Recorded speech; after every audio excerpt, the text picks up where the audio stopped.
ओम शांति। 11 जून 2022 के ईश्वरीय महावाक्य पहले सुनते हैं। मुरली के मुख्य पॉइंट्स। बाबा ने कहा, अभी तुम शूद्र कांटे से ब्राह्मण फूल बने हो। तुम्हें बागवान बाप के नंबर 1 माली बन औरों को भी आप समान बनाने की सर्विस करनी है। यह शिव बाबा का स्थापन किया हुआ यज्ञ भी है, पाठशाला भी है और घर भी है। जबकि यज्ञ है तो इसे संभालने वाले जरूर सच्चे ब्राह्मण ही चाहिए।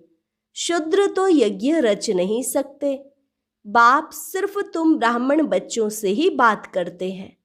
जब तक कोई ब्राह्मण ना बने तो वर्षा मिल ना सके। तुम ब्राह्मणों को दक्षिणा देने वाला स्वयं भोलानाथ दाता है। फिर बाबा ने कहा, श्रीमत पर चल, धंधा धोरी करते रहो तो तुम्हारी सारी रिस्पॉन्सिबिलिटी बाप की है। लेकिन प्रजापिता ब्रह्मा की संतान बन शूद्रों के कर्तव्य नहीं करने। ऐसी कोई चलन नहीं चलनी जिससे बाप का नाम बदनाम हो। एक टांग रावण की बोट में और दूसरी राम की बोट में होगी तो चीर जाएंगे। आधा कल्प तुमने झूठी कमाई की, अब सच्चखंड के लिए सच्ची कमाई करनी है। सिर्फ तुम ब्राह्मणों का ही हाथ भरतू होगा, बाकी शूद्रों का हाथ तो खाली रहेगा। और लास्ट में बाबा ने कहा, रोज सुबह उठ बाप को याद करो और स्वदर्शन चक्र फिराओ। ऐसे कभी नहीं कहना कि फुर्सत नहीं है। तुम एक घड़ी आधी घड़ी तो याद कर ही सकते हो। औरों का नहीं तो कम से कम अपना ही कल्याण करो। और अब सुनते हैं महावाक्यों को विस्तार से। मुरली का सार। मीठे बच्चे, ब्राह्मण बनकर कोई ऐसी चलन नहीं चलना जो बाप का नाम बदनाम हो। धंधा धोरी करते सिर्फ श्रीमत पर चलते रहो। प्रश्न, गॉडली स्टूडेंट के मुख से कौन से शब्द नहीं निकलने चाहिए? उत्तर, हमें पढ़ाई पढ़ने की फुर्सत नहीं है। यह शब्द तुम्हारे मुख से नहीं निकलने चाहिए। बाप कोई बच्चों के सिर पर आपदा, बोझ, समस्या तो नहीं डालते। सिर्फ कहते हैं, सवेरे सवेरे उठ, एक घड़ी आधी घड़ी मुझे याद करो और पढ़ाई पढ़ो। दूसरा प्रश्न, मनुष्यों का प्लान क्या है और बाप का प्लान क्या है? उत्तर, मनुष्यों का प्लान है सब मिलकर एक हो जाएं। नर चाहत कुछ और, होती कुछ और की ओर। बाप का प्लान है झूठ खंड को सच खंड बनाना। तो सच खंड में चलने के लिए जरूर सच्चा बनना पड़े। गीत, आज के इस इंसान को क्या हो गया। ओम शांति। बच्चे भी कहते हैं ओम शांति। आत्माएं कह सकती हैं इस शरीर द्वारा ओम शांति। अहम आत्मा का स्वधर्म है शांत, यह भूलना नहीं है। बाप भी आकर कहते हैं ओम शांति। जहाँ तुम बच्चे भी शांत रहते हो वहाँ बाप भी रहते हैं। वह है हमारा शांति धाम व घर। दुनिया में कोई भी विद्वान आचार्य इन बातों को नहीं जानते। कह देते हैं आत्मा सो परमात्मा। आत्मा का भी किसको ज्ञान नहीं है कि आत्मा क्या है। इतनी करोड़ आत्माएं स्टार मिसल हैं। हर एक आत्मा में अपना अपना अविनाशी पार्ट नूंधा हुआ है जो समय पर इमर्ज होता है। यह बाप बैठ समझाते हैं। बाप भी जीवात्मा बनने बिगर जीवात्माओं को समझा न सके। मुझे भी जरूर शरीर चाहिए ना। शरीर तब लेना होता है जब रचना रचनी होती है। प्रजापिता ब्रह्मा द्वारा रचना करते हैं। रचयिता तो है निराकार शिव। प्रजापिता ब्रह्मा द्वारा ब्रह्मा कुमार कुमारियों को समझा रहे हैं, शूद्रों को नहीं। अब हमारा है ब्राह्मण वर्ण। पहले शूद्र वर्ण में थे, उनके आगे वैश्य वर्ण, क्षत्रिय वर्ण, दुनिया इन बातों को नहीं जानती है। बरोबर ब्राह्मण सो देवता, फिर क्षत्रिय, फिर वैश्य, शूद्र, फिर ब्राह्मण। ब्राह्मणों की चोटी है। आगे ब्राह्मण गऊ के खुर जितनी चोटी रखाते थे। तुम बाजोली खेलते हो, मैं तो नहीं खेलता हूं। इन वर्णों के चक्र में तुम आते हो।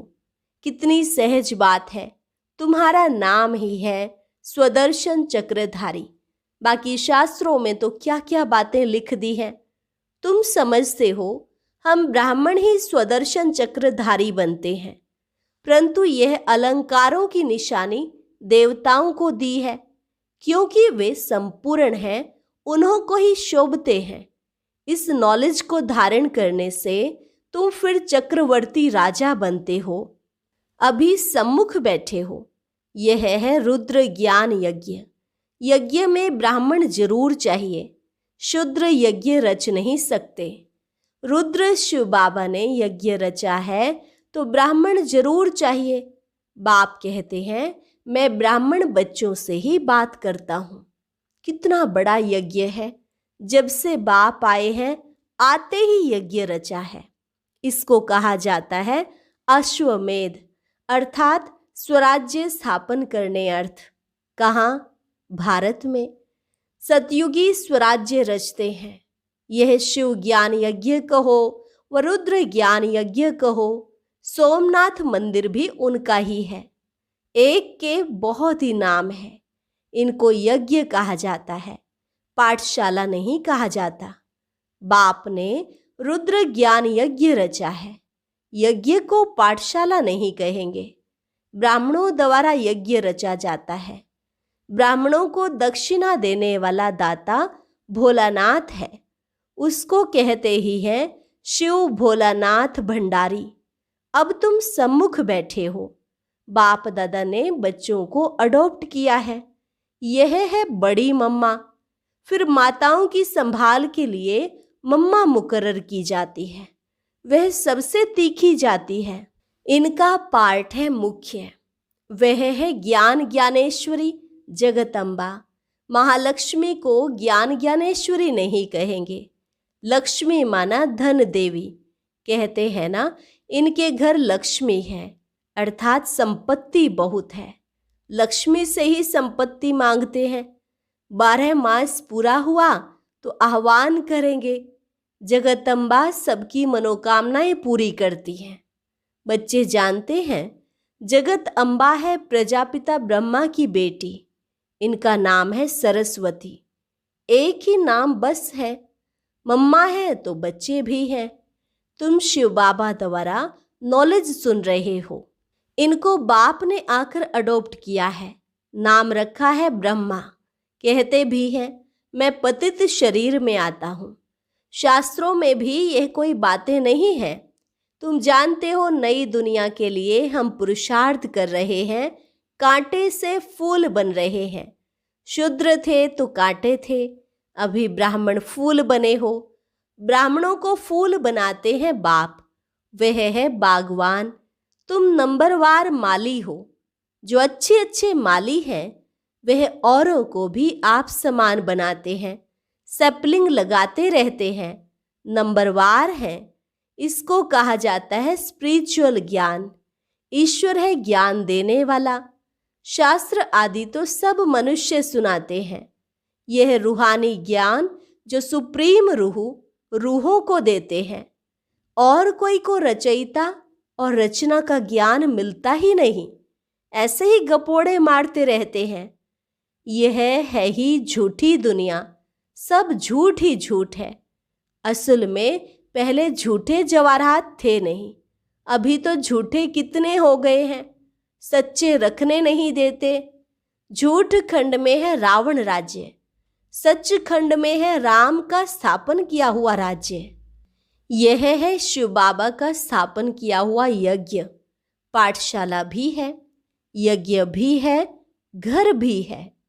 तुम जानते हो हम पारलौकिक बाप और प्रजापिता ब्रह्मा के सम्मुख बैठे हैं। जब तक ब्राह्मण ना बने तो वर्षा कैसे मिल सके। यज्ञ को संभालने वाले सच्चे ब्राह्मण चाहिए। विकारों में जाने वाले को ब्राह्मण नहीं कहेंगे। एक टांग रावण की बोट में, दूसरी टांग राम की बोट में है, तो नतीजा क्या होता है? चीर जाएंगे। ऐसी चलन से फिर नाम बदनाम कर देते हैं।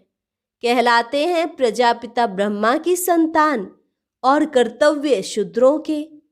बाप कहते हैं धंधा धोरी तो भले करो, परंतु श्रीमत पर चलने से फिर रिस्पॉन्सिबिलिटी उन पर हो जाती है, शिव बाबा पर हो जाती है।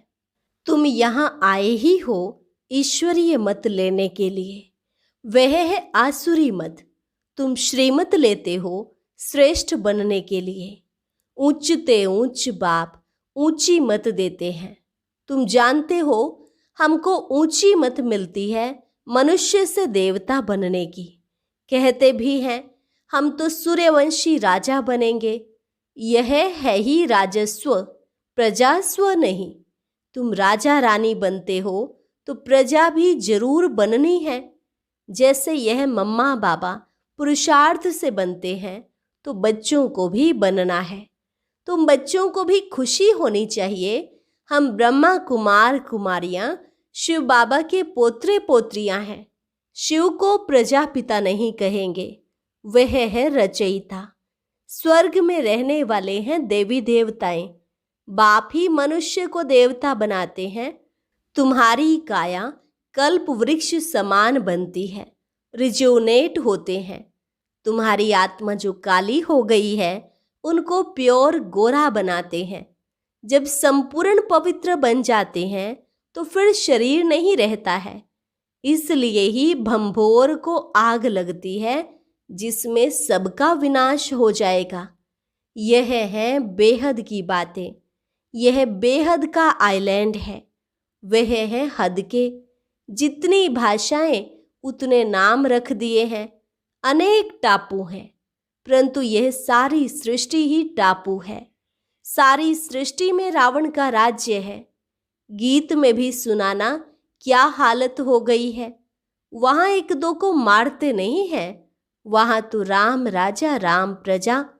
कहते हैं दुख की बात ही नहीं, किसको दुख देना भी पाप है। वहां फिर यह रावण हनुमान आदि कहां से आए? तुम कह सकते हो पहली मुख्य बात गॉड फादर कहते हो, तो वह सर्वव्यापी कैसे हो सकता है? फिर तो फादरहुड हो जाता है। सब फादर ही फादर तो हो न सके। अब तुम बच्चों को यह समझाना है आधा कल्प तुमने झूठी कमाई की है। अब सचखंड के लिए सच्ची कमाई करनी है। वह भी शास्त्र आदि जो सुनाते हैं कमाई के लिए। शिव बाबा तो ये शास्त्र आदि कुछ भी पढ़ा हुआ नहीं है। वह है ही नॉलेजफुल, ज्ञान का सागर। वह सत्य है, चैतन्य है। अभी तुम बच्चे जानते हो बाबा से हम सच्ची कमाई सचखंड के लिए कर रहे हैं। झूठ खंड विनाश होता है। देह सहित ये सब विनाश होना है। तुम सब देखेंगे कि कैसे लड़ाई लगती है। वह समझते हैं सब मिल जावे, परंतु फूट पड़ती जाती है। नर चाहत कुछ और, होती कुछ और की ओर। उनका प्लान है सब विनाश के लिए।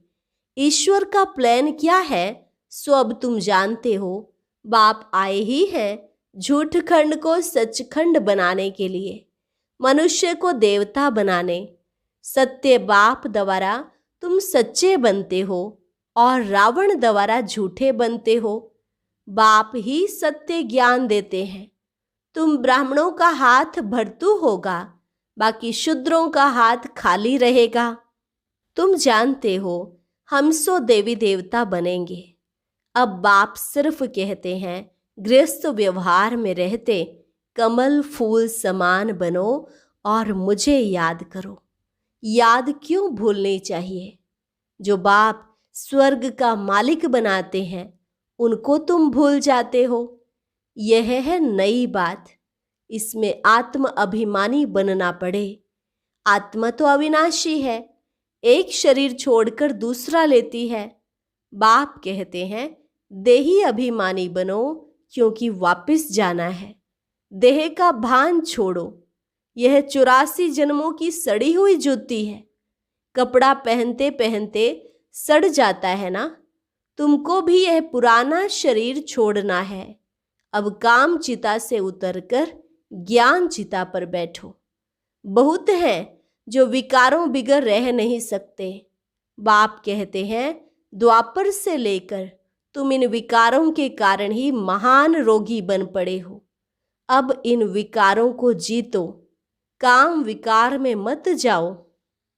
यह शरीर तो अपवित्र पतित है ना, पावन बनो। यहाँ सभी विकार से पैदा होते हैं। सतयुग त्रेता में यह विकार होते नहीं।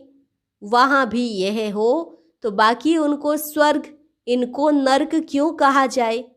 बाप कहते हैं, शास्त्रों में तो कोई एम ऑब्जेक्ट ही नहीं है। यहाँ तो एम ऑब्जेक्ट है। हम अभी मनुष्य से देवता बन रहे हैं। बाप कहते हैं, तुमने जो कुछ पढ़ा है उसे भूलो, उसमें कोई सार नहीं है। तुम्हारी चढ़ती कला एक ही बार होती है, फिर है उतरती कला। कितना भी माथा मारो, नीचे उतरना ही है, पतित बनना ही है। यह छीछी दुनिया है। तुम बच्चे जानते हो, हमारा भारत स्वर्ग था, अभी नरक है। पहले आदि सनातन एक ही धर्म था जो अब नहीं है, फिर उस धर्म की स्थापना होती है। बाबा फिर से ब्रह्मा द्वारा आकर स्थापना करते हैं। तुम भी कहेंगे, हम फिर से राज्य लेते हैं। राज्य लेने के बाद फिर यह नॉलेज गुम हो जाएगी। यह नॉलेज पतितों को ही मिलती है पावन होने के लिए। फिर पावन दुनिया की नॉलेज क्या रहेगी। लक्ष्मी नारायण के राज्य को कितने वर्ष हुए यह भी तुम जानते हो। कहते हो, बाबा हम 5000 वर्ष बाद फिर से आए हैं राज्य लेने। हम आत्मा बाप के बच्चे हैं। मिसाल देते हैं, एक आदमी कहने लगा मैं भैंस हूं, तो वह निश्चय बैठ गया। कहने लगा इस खिड़की से कैसे निकलूं। यह बात है तुम्हारे लिए। तुम निश्चय करते हो हम बाबा के बच्चे हैं। ऐसे तो नहीं मैं चतुर्भुज हूं, यह कहने से बन जाएंगे। बनाने वाला जरूर चाहिए। यह है नर से नारायण बनाने की नॉलेज। जो अच्छी रीति धारण कर और कराएंगे वही उच्च पद पाएंगे। स्टूडेंट्स ऐसे कह ना सके कि हमको फुर्सत नहीं है पढ़ने की, फिर तो घर जाकर बैठो। पढ़ाई बिगर वर्षा मिल ना सके। गॉड फादरली स्टूडेंट्स फिर कहते हैं फुर्सत नहीं। बाप का बनकर फिर फारकती देते हैं तो बाप कहेंगे तुम तो महान मूर्ख हो। एक घड़ी आधी घड़ी तुमको फुर्सत नहीं है। अच्छा, सुबह को सवेरे बैठ बाबा को याद करो। कोई आपदा तो सिर पर नहीं डालते हैं। सिर्फ सवेरे उठ बाप को याद करो और स्वदर्शन चक्र फिराओ। औरों का नहीं तो अपना कल्याण करो। रहम दिल बन जितना औरों का कल्याण करेंगे तो उच्च पद पाएंगे। बड़ी जबरदस्त कमाई है। जिसके पास बहुत धन है वह कहते हैं फुर्सत नहीं। साहूकारों को वहां गरीब बनना है और गरीबों को साहूकार बनना है। सबसे जास्ती माताएं रोती हैं, उनको हंसाने वाला बनना है। निरंतर याद की यात्रा पर रहना है। मधुबन में शांति है तो बहुत कमाई कर सकते हो। अच्छा, मीठे मीठे सिकिल अधे बच्चों प्रति माता पिता बाप दादा का याद प्यार और गुड मॉर्निंग। रूहानी बाप की रूहानी बच्चों को नमस्ते। रूहानी बच्चों की रूहानी बाप दादा को नमस्ते नमस्ते, गुड मॉर्निंग। धारणा के लिए मुख्य सार। पहली पॉइंट, सच्चखंड के लिए सच्ची कमाई करनी है। आत्म अभिमानी होकर रहना है। इस सड़ी हुई जूती शरीर का अभिमान छोड़ देना है। रहम दिल बन अपना और दूसरों का कल्याण करना है। सवेरे सवेरे उठ बाप को याद करते स्वदर्शन चक्र फिराना है। वरदान, शुभ भावना से व्यर्थ को समर्थ में परिवर्तन करने वाले होली हंस भव। शुभ भावना से व्यर्थ को समर्थ में परिवर्तन करने वाले होली हंस भव। होली हंस उसे कहा जाता जो नेगेटिव को छोड़ पॉजिटिव को धारण करे, देखते हुए सुनते हुए ना देखे न सुने। नेगेटिव अर्थात व्यर्थ बातें, व्यर्थ कर्म न सुने न करे और न बोले। व्यर्थ को समर्थ में परिवर्तन कर दे। इसके लिए हर आत्मा के प्रति शुभ भावना चाहिए। शुभ भावना से उल्टी बात भी सुलटी हो जाती। इसलिए कोई कैसा भी हो, आप शुभ भावना दो। शुभ भावना पत्थर को भी पानी कर देगी, व्यर्थ समर्थ में बदल जाएगा। स्लोगन, अतीन्द्रिय सुख की अनुभूति करनी है तो शांत स्वरूप में स्थित रहो। अच्छा, और अब सुनते हैं आज का अव्यक्त ज्ञान मोती। ये एक बहुत संस्कारितापूर्ण वीडियो है, जरूर देखें, कोई भी मिस ना करे।